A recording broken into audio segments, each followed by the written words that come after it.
आज मित्रों बात करेंगे कि कौन से ग्रह धनु राशि वालों के विवाह की जिम्मेदारी लेते हैं और कौन से ग्रह विवाह करवाने में सहायक होते हैं।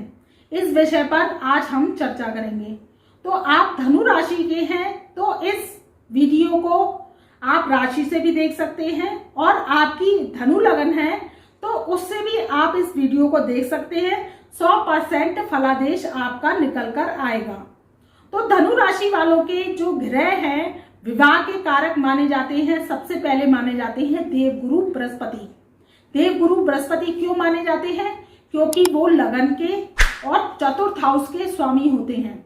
अगर देखा जाए तो लगन में आपकी राशि पड़ती है वो धनु पड़ती है, 9 नंबर लिखा होता है। और चौथे घर में देखा जाए तो राशि पड़ती है मीन बनती है, तो वो मीन राशि होती है, वो भी देवगुरु बृहस्पति की राशि होती है। तो ये दो केंद्र स्थानों के स्वामी होते हैं और आपकी राशि के मालिक होते हैं। तो इनको विवाह के कारक के रूप में माना जाता है क्योंकि देवगुरु बृहस्पति विवाह को करवाने में सहायक होते हैं और इसकी जिम्मेदारी धनु राशि वालों की देवगुरु बृहस्पति ने संभाली हुई है। तो दूसरे ग्रह माने जाते हैं विवाह के, वो माने जाते हैं शुक्र ग्रह, शुक्राचार्य। ये दैत्यों के गुरु होते हैं लेकिन इनको विवाह के लिए सर्वश्रेष्ठ जिम्मेदारी दी गई है। तीसरे जो ग्रह होते हैं वो माने जाते हैं बुध देव। जो बुध होते हैं वो भी विवाह को रिप्रेजेंट करते हैं। जो चौथे ग्रह कहे जाते हैं वो चंद्रदेव कहे जाते हैं क्योंकि ये आपके लगन के मित्र होते हैं और ये एक सौम्य प्लेनेट है, तो इनको विवाह की जिम्मेदारी दी गई है। ये जो प्लेनेट है वो विवाह को करवाने में सहयोग करते हैं और आपका विवाह सफलतापूर्वक करवाते हैं और आपके जीवन को जो है मधुरता फैलाने में सहायक होते हैं।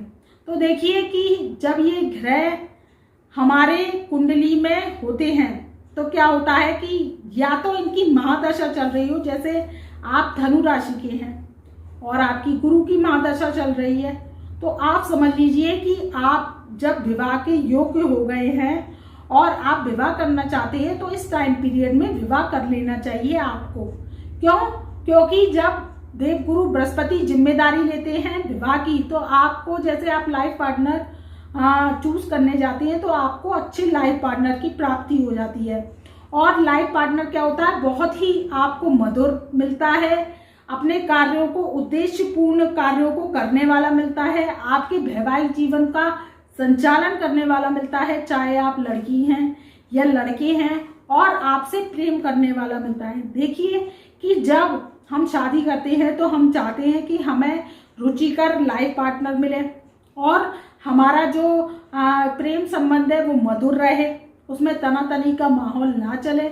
तो ये जब देवगुरु बृहस्पति की महादशा चलती है या इनका प्रत्यंतर चलता है तो अगर आप इसमें विवाह करते हैं तो आपका विवाह बहुत ही अच्छा प्रेमपूर्ण हो जाता है और आपको ससुराल से मान सम्मान की प्राप्ति होती है। और आपको ससुराल से, जैसे आप लड़के हैं तो ये देवगुरु बृहस्पति आपको धन की प्राप्ति के योग भी बनाते हैं, और आप जैसे लड़की हैं तो आपको अच्छा ससुराल मिलता है, धनाढ्य ससुराल में आपका विवाह संपन्न होता है। तो ये पत्रिका भी देखना जरूरी होता है कि आपका जो देवगुरु बृहस्पति हैं वो कई चंडाल दोष में तो नहीं फंसे हुए हैं या पापकथी दोष में तो नहीं फंसे हुए हैं या उनकी डिग्री तो कम नहीं है। तो ये सारा जो कि वर्णन होता है वो पत्रिका पे भी डिपेंड करता है। लेकिन जब देवगुरु बृहस्पति की महादशा चलती है तो आपके विवाह के योग बनते हैं। अगर आप विवाह इस टाइम पीरियड में करते हैं, आप देखिए कि आप गुरु की महादशा चली गई, आपने शिक्षा तो पूर्ण कर ली और क्या हुआ कि आपकी नौकरी भी लग गई, जॉब भी लग गई। अब ये जब गुरु की महादशा खत्म हुई तो फिर शनि की लग गई, राहु की लग गई, केतु की लग गई। तो वो क्या होता है कि जब आप इसमें विवाह करते हैं तो फिर आपके जो विवाह होता है उसमें डिस्टर्बेंस आता है और आपकी विवाह के तलाक के योग तक बन जाते हैं।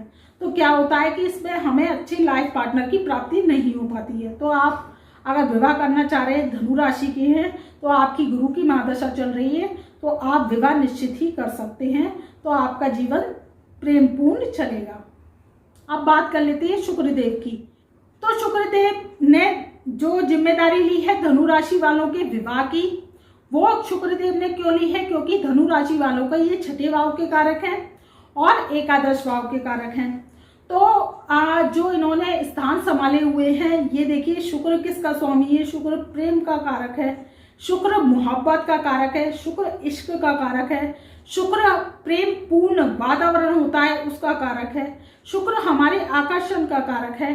तो जब ये शुक्रदेव की दशा चलती है, महादशा चलती है, अंतरदशा चलती है, तो ये क्या करती है? विवाह के योग बनाती है। अगर आप इस टाइम पीरियड में विवाह करते हैं तो आपको बहुत ही स्वीटेबल लाइफ पार्टनर की प्राप्ति होती है और आपका मनमोहक लाइफ पार्टनर मिलता है और आपके जीवन में सुखदता का वातावरण चलता है। अब बात कर लेते हैं बुध देव की। जब बुध देव की महादशा चलती है, अगर आप धनु राशि के हैं और इनका अंतर चलता है, प्रत्यंतर चलता है महादशा, अगर विषुवंतरी महादशा देखें आप तो इनका जैसे महादशा लगा हुआ है और जैसे आप देखें कि बुध की महादशा में बुध का अंतर चल रहा है, बुध का प्रत्यंतर ही चल रहा है, तो आप देख लीजिए कि आपके विवाह के योग चल रहे हैं, क्योंकि ये सप्तम भाव और दसम भाव के कारक होते हैं और इनकी जब ये महादशा चलती है तो आप ये देख लीजिए कि सप्तम भाव की आपकी महादशा चल रही है। मैं आपको एक इस वीडियो के माध्यम से बात बताना चाहती हूँ कि जब हमारे दूसरे घर की महादशा चलती है या सप्तम भाव की महादशा चलती है या 12वें घर की महादशा चलती है, आपकी धनु राशि है अगर आप देखें, तो इसमें 100% आपके विवाह के योग बने होते हैं। और अगर आप इस टाइम पीरियड में लाइफ पार्टनर देखने निकलते हैं तो आपको लाइफ पार्टनर बहुत ही अच्छा मिलता है, आपकी राजघराने में शादी होती है और आप जैसे लड़की हैं तो राजकुमार जैसा आपको पति मिलता है और अगर आप लड़के हैं तो आपको राजकुमारी, सपनों की राजकुमारी जैसी पत्नी की प्राप्ति होती है। क्योंकि बुध देव क्या होते हैं? अट्रैक्शन का कारक होते हैं। बुध देव क्या होते हैं? हमारी गुड पर्सनालिटी का कारक होते हैं। बुध देव हमारी बौद्धिक क्षमता के कारक होते हैं। तो आपको पति या पत्नी बेस्ट से बेस्ट दिलवाने की गारंटी ये लेते हैं। अब बात कर लें चौथी महादशा जो होती है, योग कारक महादशा कही जाती है, जिन्होंने जिम्मेदारी ली है वो है चंद्रदेव। चंद्रदेव की जब महादशा चलती है तो आप देखिए कि आपकी धनु राशि है तो ये आपकी मित्र की महादशा चल रही है, क्योंकि जब गुरु और चंद्र मिलते हैं तो ये एक राजयोग का, गजकेसरी राजयोग का निर्माण करते हैं। अगर आपकी चंद्र की महादशा चल रही है, उसमें अगर आप लाइफ पार्टनर की तलाश में हैं तो क्या करते हैं कि आपको गुड लाइफ पार्टनर मिलता है, चंद्रमा के समान सुंदर मिलता है और जैसे आप लड़की हैं तो चंद्रमा के समान आपको सुंदर पति की प्राप्ति होगी, अच्छा ससुराल मिलेगा, अच्छा घराना मिलेगा, ऊंचे घराने में आपकी शादी होगी और आपकी शाही शादी की जिम्मेदारी चंद्रदेव लेते हैं, क्योंकि बृहस्पति और चंद्र परम मित्र हैं।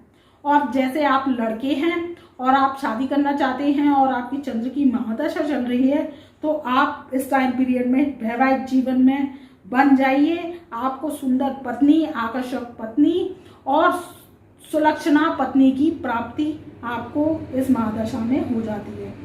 तो ये जो कि 4 ग्रह हैं ये विवाह के कारक कहे गए हैं धनु राशि वालों के, और ये जो 4 कारक तत्व ग्रह हैं वो विवाह की जिम्मेदारी लेते हैं धनु राशि वालों के। तो ये क्या होता है कि जब आप इन महादशाओं में शादी करते हैं तो आपका वैवाहिक जीवन बहुत ही अच्छा चलता है और सकारात्मकता को लेते हुए आता है, और जो आपका वैवाहिक जीवन है वो प्रेमपूर्ण वातावरण का चलता है। और जब आप इसके विपरीत क्या होता है कि जब आप शनि, राहु, केतु, मंगल या जो पापी ग्रह होती है इनकी महादशाओं में शादी करने निकलते हैं तो आप ये देख लीजिए कि आप तलाक के लिए डोल रहे हैं। आप जब शादी करेंगे जब तो तलाक होगा। ये क्या करते हैं, पहले तो शादी करवाते हैं, फिर क्या करते हैं, शादी को तलाक तक पहुंचाने का अंजाम ही इनका है, क्योंकि ग्रह ही बनाते हैं जिंदगी को और ग्रह ही बिगाड़ते हैं। तो आपकी शुभ महादशा चले, शुभ आपके प्लेनेट की महादशा चले, लगन के मित्र की महादशा चले, तो आप विवाह कर लीजिए। आपका विवाह बहुत ही अच्छा, प्रेमपूर्ण, सफलतापूर्वक चलेगा। तो मित्रों, ये था धनु राशि वालों के जो विवाह की जिम्मेदारी ली है ग्रहों ने, उनका उस पर प्रभाव। तो मैं अपनी वाणी को यही विराम देती हूँ।